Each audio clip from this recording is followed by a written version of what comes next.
Mrs. Frisby and the Rats and NIMH, Chapter 16, The Maze. During the days that followed, our lives fell into a pattern, and the reason for our capacity gradually became clear. Dr. Schultz was a neurologist, that is, an expert on brains, nerves, intelligence, and how people learn things. He hoped by experimenting on us to find out whether certain injections could help us learn more and faster. The younger people working with him, George and Julie, were graduate students in biology. Watch always, he told them, for signs of improvement, faster learning, quicker reaction than Group A as compared to Group B, and both as compared to control group. My own training began on the day after the first injection. It was George who did it. I suppose Julie and Dr. Schultz were doing the same tests on other rats. He took my cage from the shelf and carried it to another room, similar to the first one, but with more equipment in it, and no shelves of cages. He placed the cage in a slot against the wall, slid open the door, opened a matching door in the wall, and I was free. Or so I thought. The small doorway in the wall led to a short corridor, which opened or seemed to directly on a green lawn. I could see it clearly, and behind it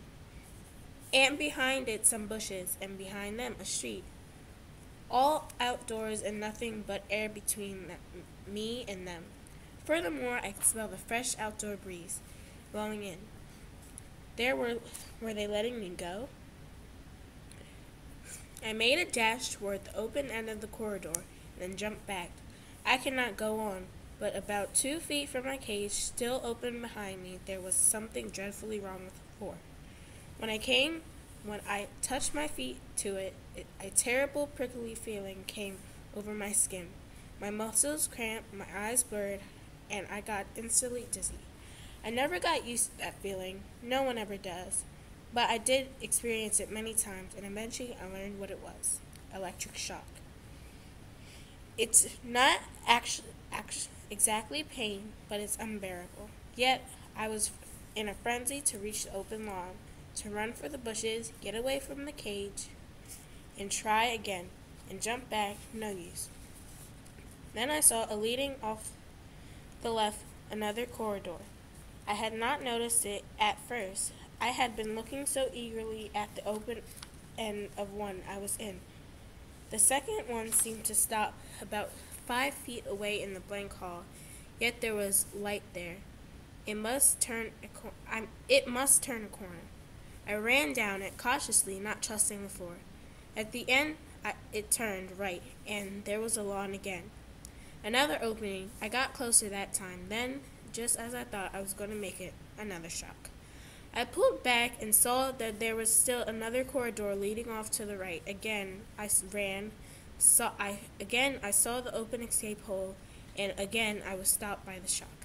This repeated over and over, yet each time I seemed to get a little closer to freedom. But then, when I finally reached it, and the grass was only a step away, a wire wall snapped down in front of me. Behind me, the ceiling opened above me, and a gloved hand reached and picked me up. A voice said, 4 minutes, 37 seconds. It was George.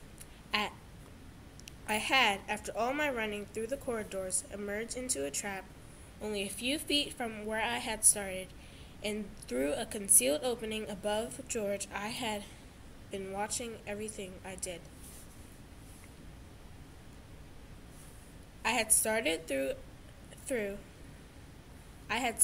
and through the concealed opening up above, George had been watching everything I did. I had been in what's called a maze, a device to test intelligence and memory. I was put in it many times again, and so were the others. The second time I got through a little faster because I remembered, to some extent, which corridors had electric for and which did not. The third time it was still faster, and after each trial, George, or sometimes Julie, sometimes Dr. Schultz, would write down how long it took. You might ask, why would I bother to run through it all if I knew why would I bother to run through it all if I knew it was only a trick? The answer is I couldn't help it. When you lived in a cage and you can't bear not to run, even if you're running towards an illusion. There were more injections and other kinds of tests. Some of these were more important than the maze, but because the maze was only designed to find out how quickly we could learn, while some others actually taught us things or at least held up to actual teaching. One was what Mr. Dr. Schultz called shape recognition. We would be put in a small room with 3 doors leading out, one round, one square, and one triangle. These doors were on hinges with springs that held them shut, but they were easy to push open, and each door led into another room with 3 more doors like the first one. But the trick was, if you went through the wrong door, the room you entered had electric floor, and you got shocked. So you had to learn. In the first room, you used the round door. In the second room, triangle, and so on. All these activities helped pass the time, and the weeks went by quickly. But they did not lessen our long going to get away. I wish for my old home in the storm sewer. I wish I could see my mother and father and run with my brother to the marketplace. I know all the others felt the same, yet it seemed hopeless. It seemed a hopeless thing. Still, there was one rat who decided to try anyway. He was a young rat, probably the youngest of all that had been caught, and by chance he was in the cage next to mine. I might mention that like Jenner and me, he was in the group Dr. Schultz called A. His first name was Justin. It was late one night that I heard him calling to me, speaking softly around the wooden partition between our cages. Those partitions generally kept all of us from getting to know each other as well as Those partitions generally kept us all from getting to know each other as well as we might have done, and discouraged us from talking much to one another. It was quite hard to hear around them, and of course, you could never see the one you were talking to. I think Dr. Schultz had purposely had them made some soundproof material, but you could hear if you and your neighbor got in the corners of the cages nearest each other. But you could hear if you and your neighbor got in the corners of the cages nearest each other and spoke out through the wire front. Nicodemus? Yes. I went over to the corner. How long have you been here? You mean since the beginning? Since we were caught? Yes. I don't know. 7 months, I think, but I have no way of keeping track. I know. I don't either. Do you suppose it's winter outside? Probably. Or late fall. It will be cold, but not in here. No, but I'm going to try to get out. Get out? But how? Your cage is shut. Tomorrow, we get injections, so they'll open it. When they do, I'm going to run. Run? Run where? I don't know. At least I'll get a look around. There might be some way out. What can I lose? You might get hurt. I don't think so. Anyway, they won't hurt me. By they, he meant Dr. Schultz and the other 2. He added confidently. All those shots, all the time they spent, were too valuable to them now. They'll be careful.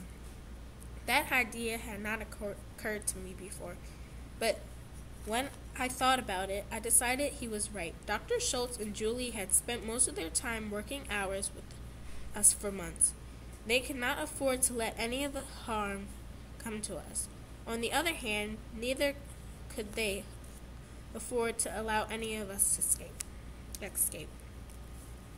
Justin made his attempt the next morning, and did and it did cause a certain amount of excitement, but not at all what we expected next. It was Julie who's opened Justin's cage with a hyperniac in her hand.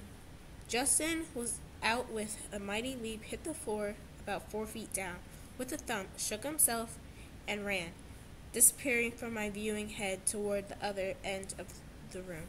Julie seemed not at all alarmed.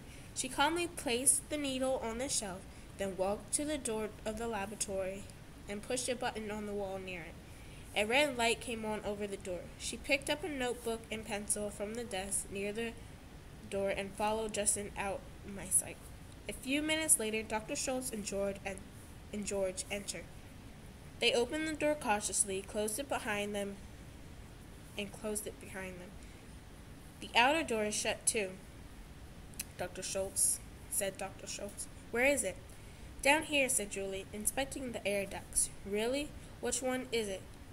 It's the one in Group A, just as you expected, number 9. I'm keeping notes on it.